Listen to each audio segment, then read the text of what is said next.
By the day of the funeral, Bobby knew that Lee Harvey Oswald had communist ties and had demonstrated in New Orleans as a member of the Fair Play for Cuba Committee. He knew that Jack Ruby was a Dallas racketeer connected to the National Mafia. RFK could not possibly have escaped this awful suspicion that his aggressive campaigns against Castro and the mob might have backfired on his brother. The CIA's John McCone remembered conversations with the AG shortly after Jack's death. Quote, "He wanted to know what we knew about it and whether it had been a Cuban or perhaps Russian hit. He even asked me if the CIA could have done it."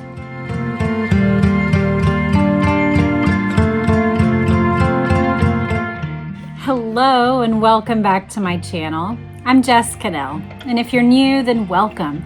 I would love to earn your subscription today with this video. Well, in this video, I believe it's number 35 in our series walking through the JFK assassination. And what we have done is taken various pieces of literature, primarily books, in order to analyze what happened with the JFK assassination. We started with some philosophical things and some lead up to the assassination. We have looked at various aspects of the assassination as well as various pieces of evidence in order to rightly understand what was happening from various factions, various angles, various eyewitness accounts, all the rest. Well, now we have officially entered the after period. We have walked through the autopsy, and today we are going to be looking at the person of Bobby Kennedy. Bobby was, of course, JFK's Attorney General. He was his younger brother, I believe by 8 years. And of course, later he would become a senator and run for president himself. And I have several books that we're going to look at. I just actually found this one recently, Robert Kennedy and His Times by Schlesinger, and other books as well. I have been scouring half-price books and my local library that has a $1 shelf that keeps turning up gems, one of which is going to be a surprise for our final reading of the day. Today is one where I'm weaving together 4 different books to give us an account of Bobby's state of mind and also what we can derive about the family's perspective on the assassination immediately following the assassination, in that roughly year following JFK's death. So today we are going to start with Schlesinger's book. It's called Robert Kennedy and His Times. It is a very, very thick book and looks at his life, his work for Kennedy, and beyond. As he was considered for the vice presidency, his role in race relations, his opposition to and concerns about Vietnam, and of course his pursuit of the presidency and beyond. So that is what this book encompasses, but we are going to look at a selection that's basically right in the middle of the book. It takes us 2 days before the assassination. It says, on November 20th, 1963, Robert Kennedy had his 38th birthday. There was a party in his office. All office parties are bad, said Patrick Anderson, but this one was miserable. John Douglas thought the AG was glum and depressed. Robert Kennedy went on to the annual White House reception for the judiciary. These parties were attended traditionally by judges and the top people at justice. The AG had begun inviting longtime justice employees, and there were an awful lot of people there, the Attorney General recalled. But it was a terrific thrill for people who had been in the government for long periods of time and had never been into the White House. So he even was inviting like telephone operators and elevator operators, average people who happened to work at the Justice Department that had worked there potentially for decades and had never been inside the White House. So they were invited in for this party. He said, I stayed longer than the president or Jackie. This is still Bobby talking. Then I don't know why I left, but I went upstairs and I talked to Jackie. She was looking forward, she told him, to the impending trip to Texas. Then the president joined them. He was looking forward to the trip too. The political problems in Texas, the feud between Senator Ralph Yarborough and the oil Democrats led by the vice president's protege, Governor John Connell, made the trip the more interesting. The president, his brother thought, liked John Connell and liked Yarborough, and he's used to people fighting and not liking each other in politics, so it didn't surprise him. He always thought those things could be worked out. He said how irritated he was with Lyndon, who wouldn't help at all in trying to iron out any of the problems in Texas, and that he was an SOB because this was his state and he just wasn't available to help out or wouldn't lift a finger to try to assist. Soon, Ethel bounded up from the reception and reminded her husband that he had a birthday party of his own at Hickory Hill. It was a characteristic Hickory Hill party, large, loud, happy, with satiric toasts and heckling guests. Only Ethel departed from the prevailing mood. Instead of making her usual chaffing toast about her husband, she gravely asked the party to drink to the President of the United States. Robert Kennedy sat up talking with Gene Kelly, the actor, in the library until 2:30 in the morning. Ethel forgot to tell him about her birthday present, a sauna in the basement, until it was 3, and they were in bed. So that was what his day was like prior, 2 days prior to his brother's assassination. Now we are going to skip over to this biography. It's called A Candid Biography of Robert F. Kennedy by C. David Heyman, RFK. This man, Heyman, I know some of my viewers have read a lot about Jackie Kennedy, and he wrote the book A Woman Named Jackie. So it's the same author.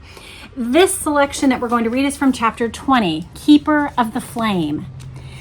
As had Jack on August 1st, 1944, with the death of Joe Jr., so Bobby, on November 22nd, 1963, stepped up to a new position in the family. He was now Joseph Kennedy's eldest son. Within minutes of learning of his brother's death, RFK was on the telephone taking command of the Klan's response to the tragedy. Rose in Hyannisport had already learned the news from a television screen watched by Joe's niece and caretaker, Ann Gargan. Mother and son agreed that the ailing old man should not be given the news just yet. So RFK called Teddy in Washington and assigned the junior senator from Massachusetts the task of flying to the Cape to tell Joe the next day. So news is spreading among the family, and as Hickory Hill fills with people, Bobby seemed the least anguished among them. He tried to console those around him, including his own wife and children, by issuing words of confidence and comfort. John McCone, whom Bobby had asked to make the 5-minute drive from CIA headquarters, later observed that, quote, through this ordeal, as severe a trial as a man can go through, he never cracked. He was steely. Obviously, he was seriously affected, but at no time did he lose his composure. RFK did not have time for his own grief this day. He has, of course, interactions with Lyndon, with Hoover, with Kenny O'Donnell.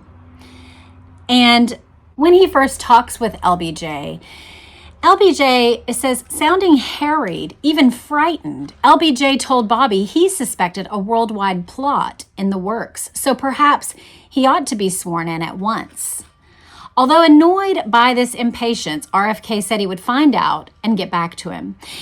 Bobby contacts Nicholas Katzenbach, his deputy, and they end up getting back information. And LBJ summons Sarah Hughes, who is an old friend, a federal judge there in Dallas, to give the oath of office.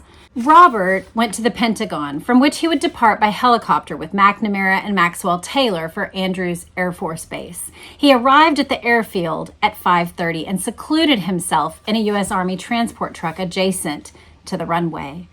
30 minutes later, the plane bearing his dead brother touched down. As the jumbo jetliner taxied to a halt, a ground crew began wheeling a ramp toward the aircraft's front entrance, and Bobby ran up its steps while it was still in motion. He rushed inside the plane, elbowing his way, really racing through, neither looking to the right nor to the left to get to the back of the jet. The only thing that I noticed, recalled Jack Valenti, a Texas Democratic Party man, was that he passed President Johnson without saying anything. RFK didn't stop until he reached his sister-in-law. "Hi, Jackie," he said softly. "I'm here." Bobby and Jackie accompanied the body to Bethesda Naval Hospital for the autopsy, then returned to the White House early Saturday morning while morticians prepared the president's remains for burial. I want to remind you, if you haven't done so, we went through the book. It's right here, this blue one. It's called The Death of a President by William Manchester. And whether or not you agree with his conclusions about the nature of whether or not there was a conspiracy in the assassination, he undoubtedly compiled an excellent quantity of eyewitness accounts for the moment-by-moment situation, including these very moments. And so that 10-part series is a playlist on my channel if you want to walk through that. And it is a very moving reading, a very excellent combination of eyewitnesses and moment-by-moment tracking of the essential moments that the Kennedy family was walking through as they walked through the president's assassination. It says that it's at 4:34 a.m. the body in a coffin of African mahogany also arrived at the executive mansion. Following a brief Catholic service in the East Room, Bobby conferred with advisors and decided, in accord with Jackie's witnesses, to keep the coffin closed throughout all ceremonial rites. At 6 a.m., he retired to the Lincoln bedroom for a few hours' rest. After swallowing a sleeping pill provided by Charles Spaulding, Bobby said, "Why now, God? Why now?" As Spaulding left the room and shut the door behind him, he heard his old friend's younger brother begin to weep. Spaulding could not bring himself to intrude upon Bobby's private grief, but gradually the crying rose in pitch until it became a wail. It's really moving that after answering the new president of his things, after comforting his family, after seeing to the body and its chain of custody, after dealing with these Catholic rites, now all of a sudden he's alone and he can just privately grieve and emotionally let himself go over his brother, and that happened in the Lincoln bedroom. Robert McNamara arrived at Arlington National Cemetery in Virginia at 9 a.m. to inspect a possible gravesite for the fallen commander-in-chief. An hour later, he stood in the White House East Room where the coffin lay, and there a low mass was led by Father John Kavanaugh. Following the mass, Bobby, Jean, and Pat, with a longtime associate of Jackie Kennedy, William Walton, accompanied McNamara back to Arlington. The two sisters had favored burial in Boston, but as they stood in a driving rain, the tranquil majesty of the military graveyard convinced them that their brother should lie there among the nation's heroes. Jackie would visit later in the day to approve the precise location. At 2:30 that afternoon, Lyndon Johnson convened his first White House cabinet meeting as president. Bobby arrived late. LBJ began with a silent prayer and then reiterated the phrase that had become his favorite refrain: "I need you more than he did." That would have really chapped your hide, being JFK's brother, don't you think? Dean Rusk and Adlai Stevenson expressed their unqualified support for the nation's new leader. Robert Kennedy remained mute. The meeting lasted 25 minutes. So it takes us through the hours of the funeral and the mourning, and how initially for months RFK couldn't bring himself to say the words assassination, death, or Dallas. He would speak only of the events of November 22nd. It's really interesting. Later in the same chapter, the author addresses the actual investigation of the assassination. He says, by the day of the funeral, Bobby knew that Lee Harvey Oswald had communist ties and had demonstrated in New Orleans as a member of the Fair Play for Cuba Committee. He knew that Jack Ruby was a Dallas racketeer connected to the National Mafia. RFK could not possibly have escaped this awful suspicion that his aggressive campaigns against Castro and the mob might have backfired on his brother. The CIA's John McCone remembered conversations with the AG shortly after Jack's death.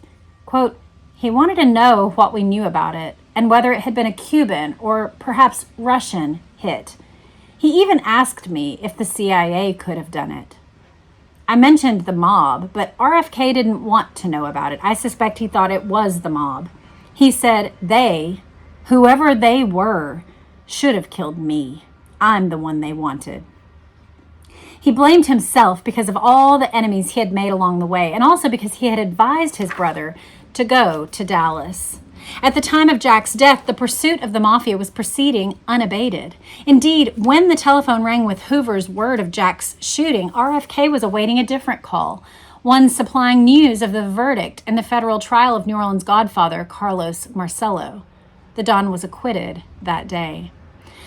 Over the next year, Bobby kept his distance from the Warren Commission, that blue ribbon panel headed by the Chief Justice, created to look into the assassination. J. Edgar Hoover, whose bureau was a key investigative arm of the commission, sent the Attorney General none of the raw materials developed by FBI agents during the probe, but neither did Bobby seek to acquire them. Earl Warren's group issued its final report to Lyndon Johnson on September 24, 1964. Oswald and Ruby, the document concluded, had both acted alone. Did RFK maintain his odd detachment from the inquiry into his brother's death? An inquiry for which he, as master of the FBI, had significant official responsibility because he was too heartbroken to dwell on the grisly details? Or did he fear that a truly comprehensive investigation might uncover details of Marcello and Roselli, Giancana and Campbell, Monroe and Castro? Was his brother's assassination the act of a solitary lunatic or an expertly devised reprisal for the administration's efforts and Bobby's vendettas?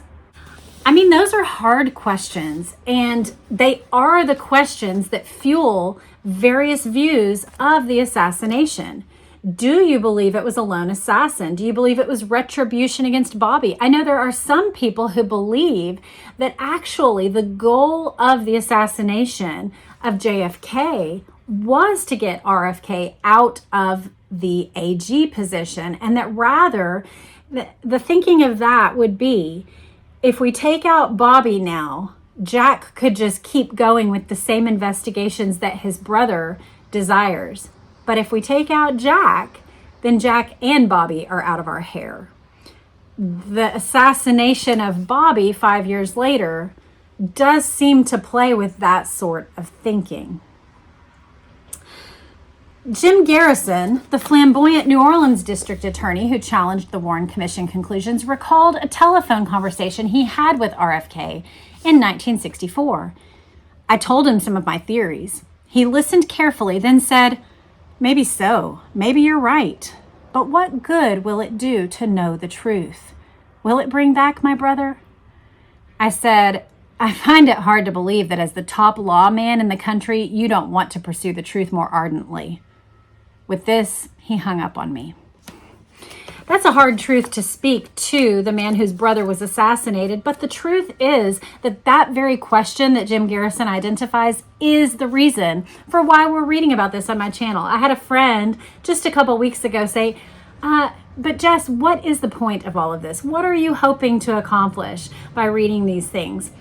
And my point is not to determine whether it was Giancana or Marcello or Ruby or Roscoe White or some other assassin besides Lee Oswald. My goal is not to get Lee Oswald off the hook. My goal is truth. And Jim Garrison's point stands.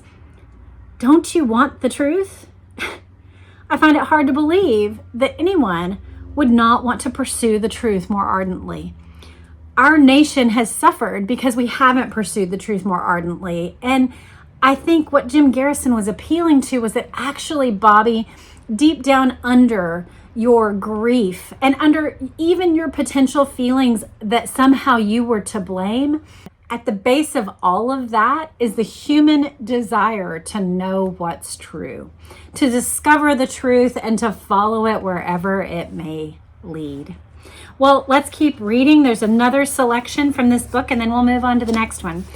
Suspicion of conspiracy was not Bobby's only motivation to avoid a thorough probe into Jack's death. The AG's efforts to avoid certain disclosures about his brother and to control the ones that he couldn't avoid began only hours after the shooting. As physicians at Bethesda Naval Hospital conducted the autopsy on the president's body during the night of November 22nd and into the early morning of the 23rd, Bobby and Jackie spent part of the night in a private suite on one of the facility's higher floors. Dr. George Berkeley, the White House physician who had accompanied the president to Dallas, represented the family at the post-mortem. I supervised the autopsy, he remembered, and kept in constant contact with Mrs. Kennedy and the members of her party. I made trips back and forth and talked to her on a number of occasions. Dr. Pierre Fink, a surgeon at the procedure, later said that one of the high-ranking military officers present instructed him not to dissect the track of the bullet wound in the president's back. The order Fink maintained originated with the Kennedy family, most likely Bobby and Jackie. The thinking here is that they would have meddled with the autopsy to avoid exposure of the dead president's adrenal glands that were atrophied from Addison's disease. Revealing that infirmity would lay bare the deception that Jack and his family had perpetrated over the years by portraying his outward image as one of robust health. I think that's actually a pretty good assessment of what their goals may have been in the moment, because they were still making decisions from the frame of mind of an alive Jack. They're only a few hours into the reality that he's gone. And they're still very much in the mindset of preserve the dignity and privacy of Jack. And their main goal was not, let's make sure every single bullet trajectory is adequately traced. They may very well have thought there was a conspiracy, and they're still trying to preserve his honor and integrity in that way. RFK's attempts to limit the investigation into Jack's death continued.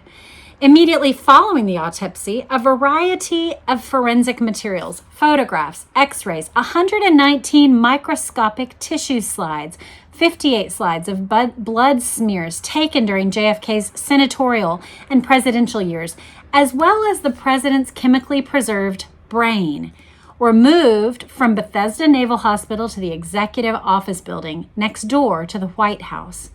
Though technically in the custody of the Secret Service, the materials and the locked file cabinet into which they had been sequestered were controlled by Dr. Berkeley. The materials remained stored in that location for nearly a year and a half, with neither the Warren Commission nor the FBI examining them before the commission filed the report.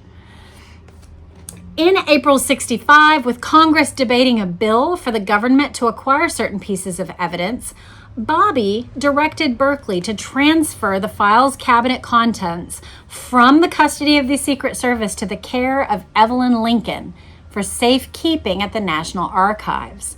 Lincoln, working temporarily at the archives on the indexing of her late boss's papers there, remember she had been his secretary, stored the items in a footlocker, which Angie Novello removed on Bobby's orders 4 weeks later.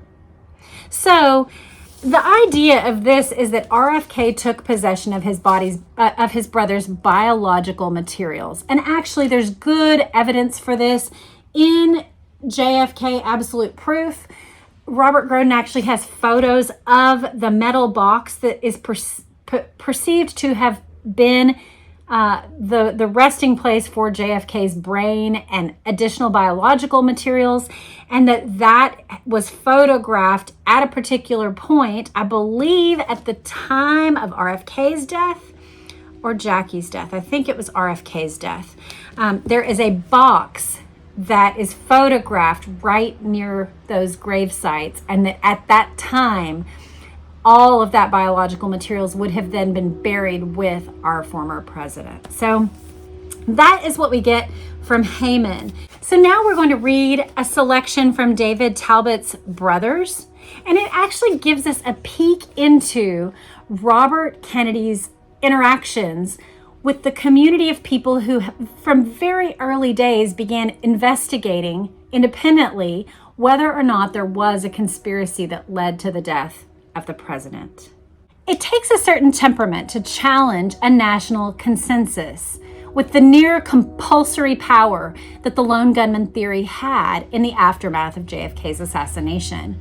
A pugnacious self-righteousness and a charmless egocentricity are certainly essential ingredients of this personality. And these happened to be defining characteristics of a 36-year-old crusading New York attorney named Mark Lane.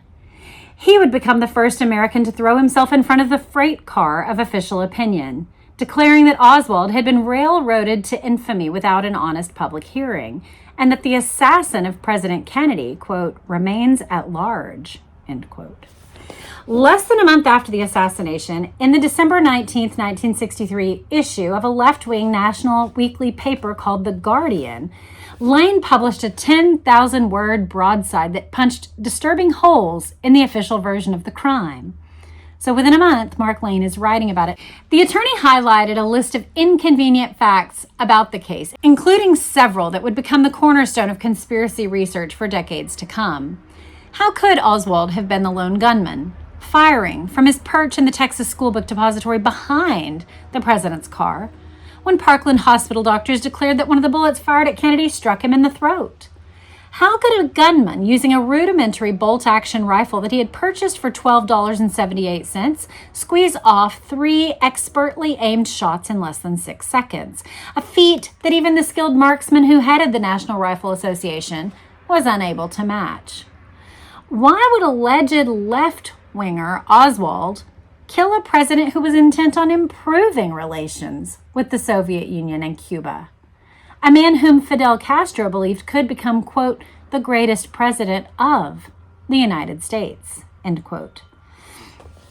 On January 14th, 1964, Oswald's mother, Marguerite, hired Lane to represent her son before the Warren Commission. Portrayed in the media as a figure of frazzled pathos, the plump, matronly Marguerite would insist in her testimony before the commission that her son was a U.S. intelligence agent and that he was set up to take the blame for the assassination. When Lane himself later went before the commission, he insisted the session be held in public, the only time the secretive panel did so, and the confrontation was heated. Supreme Court Chief Justice Earl Warren later recalled, "We had very, very little trouble of any kind during the hearings, except from one fellow by the name of Mark Lane, and he was the only one that treated the commission with contempt." Lane knew the Kennedy brothers slightly from the 1960 campaign when he ran successfully at the bottom of the Democratic ticket for a New York Assembly seat. The young attorney was part of a reform movement that was trying to wrest control of the city's Democratic Party from the corrupt Tammany Hall machine. When Bobby met with the group at the Kennedy's Carlisle Hotel suite, he shocked the West Side liberals by bluntly telling them their righteous battle to clean up New York City politics was not as important as getting his brother elected president. "Once he's elected, we don't give a damn if the blood runs in the streets of New York," Bobby informed them. Afterward, the reformers clucked in outrage, but Lane did not share their indignation. He felt, quote, Bobby might be lacking in tact, courtesy, and manners. His honesty was commendable, however. Bobby did not return Lane's admiration. Despite his own hard-nosed reputation, Kennedy was often rubbed the wrong way by abrasive personalities. He just didn't like him, recalled one Kennedy aide. "I'm really sorry that Mark Lane jumped into the assassination inquiry so quick. He gave the whole thing a kind of queer, bizarre tone." In 1964, in January, Bobby returned to what was now his forlorn post at the Justice Department. His law enforcement team was drifting without his energetic direction. "We need you," Walter Sheridan had told him. "Yeah, I know," Bobby had replied, "but I don't have the heart for it right now." Later that month, his friends in the administration arranged for Kennedy to make an official visit to Indonesia to take his mind off his loss. The trip briefly restored his sense of purpose, but Dallas was looming for him as soon as he returned. And among his first callers after arriving back in Washington was Mark Lane. "I said I'd like to see you," recalled Lane. He said, "All right, lunch tomorrow?" I said, "Okay." And then he said, But you're not going to talk about that, are you? Kennedy still could not bring himself to give the assassination its name. Lane's notoriety as an assassination researcher was already on the rise, and he knew exactly what that meant. Yes, that's what I want to talk to you about, Lane told Kennedy. And then the attorney made the mistake of playing a card that was far too explosive with Kennedy. He told Bobby, you have an obligation. Before he could finish his sentence, Kennedy sharply cut him off. Don't you tell me about my obligations to my family. The conversation skid to an abrupt conclusion. If that's the only thing you want to talk about, Mark, said Bobby, then we're not going to meet. The two men never spoke again. The chilly exchange between Kennedy and Lane set the stage for Bobby's awkward and volatile relationship with assassination watchdogs for years to come. Kennedy could not stop himself from avidly following their activities and even sometimes personally engaging with them. But he was easily put off by their often tactless or eccentric personalities and seemed relieved when this gave him an excuse to dismiss their investigative work, no matter how valid it might be. It's interesting. I know that he met with Penn Jones at one point, that I believe they spent an entire afternoon or maybe even an entire day where Penn laid out all of his research for Bobby. So it's not that he wasn't interested, but there's something that I think we're going to get into in our final reading that seemed to constrain the interest that Bobby showed. There was another man named Thomas Buchanan that had created a stir by charging that President Kennedy was a victim of a far-right plot.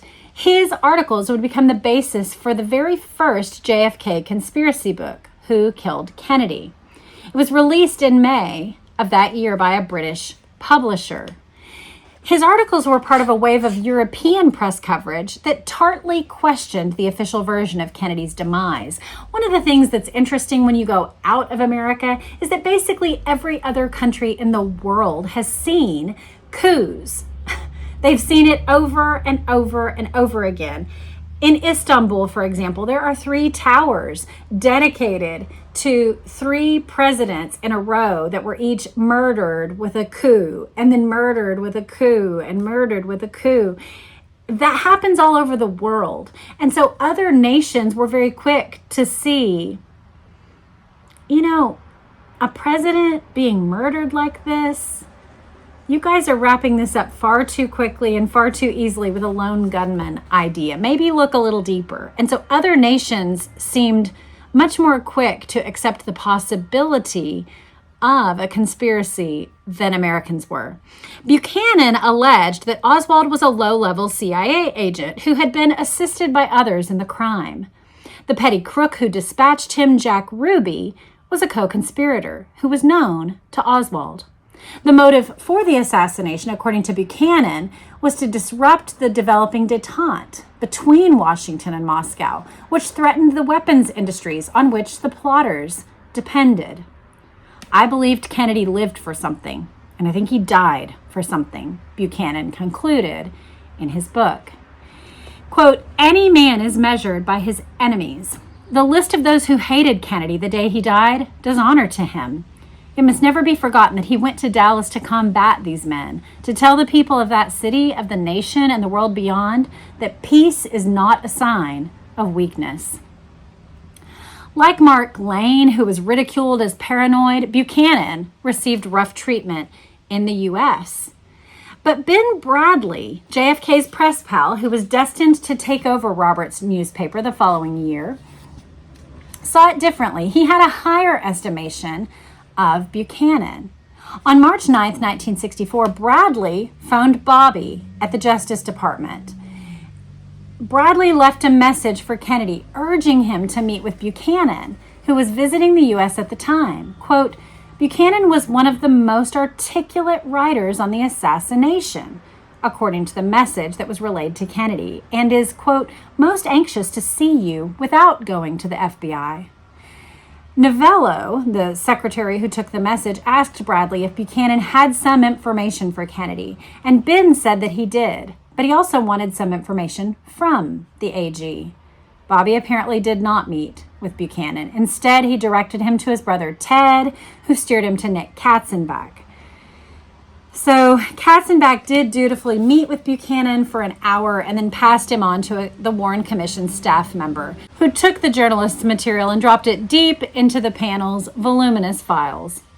The same day that Ben Bradley was trying to set up that meeting, Pierre Salinger was intervening with Kennedy on behalf of Dorothy Kilgallen, who was wanting to get a phone message to Bobby because, quote, she has some information she wants to turn over to you. But there is no evidence that Kennedy and Kilgallen ever met to discuss Dallas. She, of course, was digging more and more into the assassination and would continue to do so, even clear up to Ruby's trial. She hooked up with Mark Lane, who began feeding the columnist provocative items from his investigation. When Lane referred to Kilgallen's coverage of the assassination in his lectures, audience would snicker at the mention of her name, but he admired her courage. She was the only prominent journalist in the country willing to take on the case, declared Lane. While Bobby avoided controversial sleuths like Lane, Buchanan, and Kilgallen in the months after the assassination, he did not reject their suspicions about the case, but he was determined to keep his own inquiries into Dallas private. He was seen taking long walks in Washington Park with Allen Dulles, the former CIA director who had returned from the exile imposed on him by President Kennedy to become the dominant force on the Warren Commission. But Bobby never revealed what the two men discussed during these lengthy conversations. He concludes this section by saying Kennedy was obviously in emotional extremes in these early months after Dallas, the kind of punishing state of mind where a man feels driven to take extraordinary steps. So we do see Bobby in these days trying to make sense of things. And there's even reports, as we talked about in the book Farewell America, there's even reports that he was conducting his own investigation via French intelligence. But at no point does he go public with that. And at no point did he join forces with those conspiracy investigators. Instead, he kind of showed disdain or put distance between himself and those investigations. We're back to Robert Kennedy and His Times by Schlesinger. We're going to read just 2 pages from here before we get to our final reading that I've been kind of leading us toward, that I hope you enjoy the most. But here we get a look at the official look at how Robert viewed these things. He says he refused to involve himself in the problem of who had murdered his brother. Nicholas Katzenbach thought, quote, he never really wanted any investigation. Nothing would bring John Kennedy back to life. An investigation would only protract the unbearable pain. Almost better, Robert Kennedy seemed to feel at times, was to close the book. He left to Katzenbach all the dealings with Warren Commission, appointed by the new president. The Chief Justice and his colleagues had perforce to depend greatly on the intelligence agencies. They did not know that the agencies had their own secret reasons to fear a thorough inquiry. If it came out that the putative killer might have had intelligence connections, domestic or foreign, that FBI agents should have had him under close surveillance, that CIA assassins might have provoked him to the terrible deed, then the agencies would be in the deepest trouble. But if Lee Harvey Oswald could be portrayed as a crazed loner acting on some solitary impulse of his own, they would be in the clear. In CIA, James Jesus Angleton, the counter-espionage chief and CIA liaison with the Warren Commission, compiled a dragnet of names and called for information from all branches of the agency. There was a memo that people talk about a lot that's called the Katzenbach memo. These were some of the things in that memo. Number 1, the public must be satisfied that Oswald was the assassin, that he did not have Confederates who were still at large, and that the evidence was such that he would have been convicted at trial. Number 2, speculation about Oswald's motivation ought to be cut off, and we should have some basis for rebutting thought that this was a communist conspiracy, or as the Iron Curtain Press is saying, a right-wing conspiracy to blame it on the communists. Robert Kennedy, Katzenbach said later, knew nothing about this memorandum. So that's interesting that he didn't know about the Katzenbach memo. He talks profoundly about the grief of Robert Kennedy. One of the things that as you read through, you see him relying on poets. I think Aeschylus is how you say the name of the Greek poet that he loved the most. But that he turned to tragedies and plays and poetry in order to surround himself in his grief with, I think, more like counselors from the ages rather than people that were around him. He couldn't look to his wife. His wife was no match for this level of grief and sorrow. She was a fairly shallow person who turned tritely to her Catholicism and kind of platitudes in order to get through grief. And that was not anywhere close to what RFK needed in his moment of grief. But it says, an old Irish ballad haunted him. Sheep without a shepherd. When the snow shuts out the sky, oh, why did you leave us, Owen?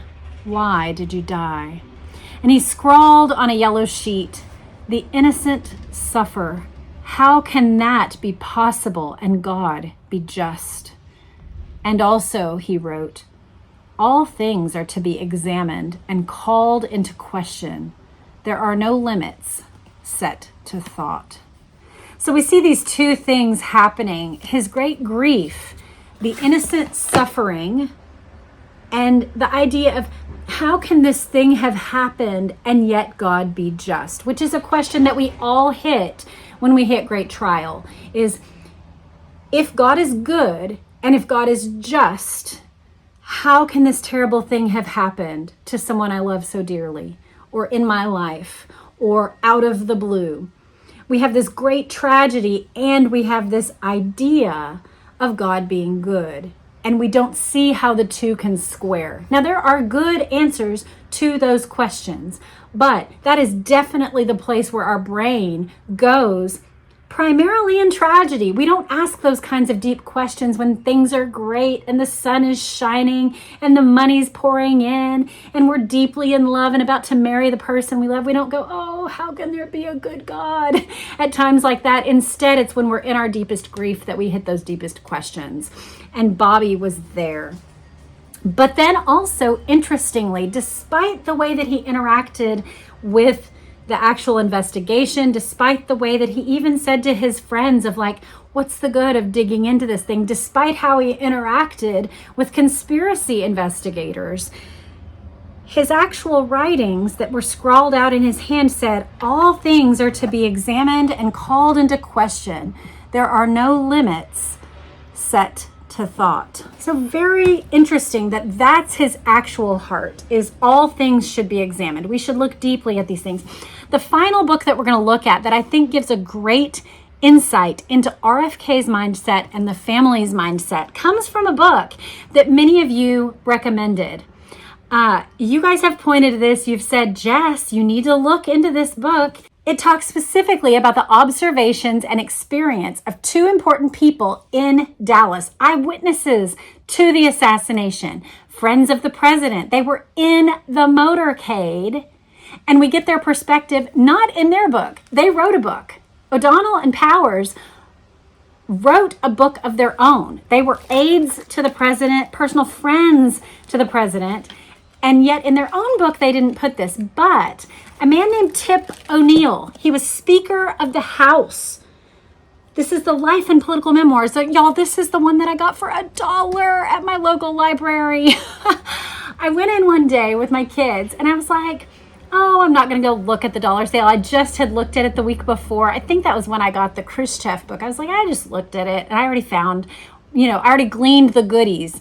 Well, I thought, well, I'll just go peek. And there was this spine. And I thought, oh, that's the book everybody's been telling me to grab. So I looked, and sure enough, there is a whole chapter just called The Kennedys. So if you want this book, if you're interested, you'll find more than the one page we are going to read together. But all we need to do is read one page. And it is a fascinating page because on this page, he tells of the observations of these two witnesses and their assessment of the Kennedy family's point of view in all of this. And I think it really encapsulates everything we've read today, as well as gives us insight into the mindset of the Kennedy family, and specifically into Bobby's mindset in these days.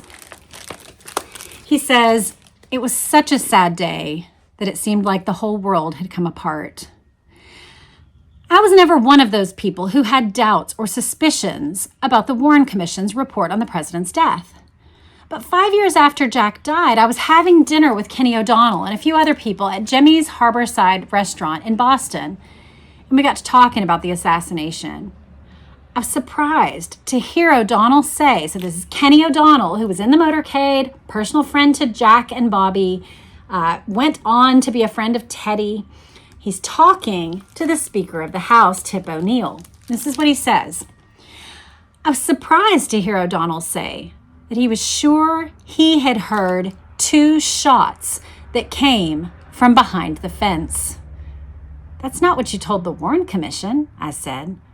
"You're right," he replied. "I told the FBI what I had heard, but they said it couldn't have happened that way and that I must have been imagining things. So I testified the way they wanted me to. I just didn't want to stir up more pain and trouble for the family." "I can't believe it," I said. "I wouldn't have done that in a million years. I would have told the truth." "Tip, you have to understand.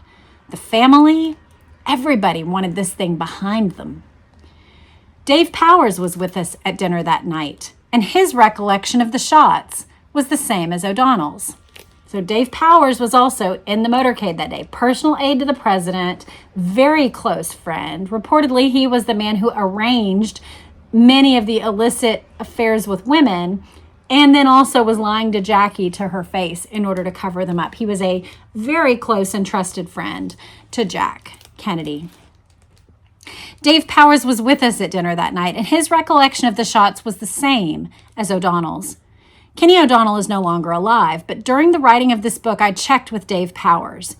And as they say in the news business, he stands by his story. So at the time that this was published, Dave Powers, close personal friend to Jack Kennedy, confirmed they heard 2 shots come from behind the fence.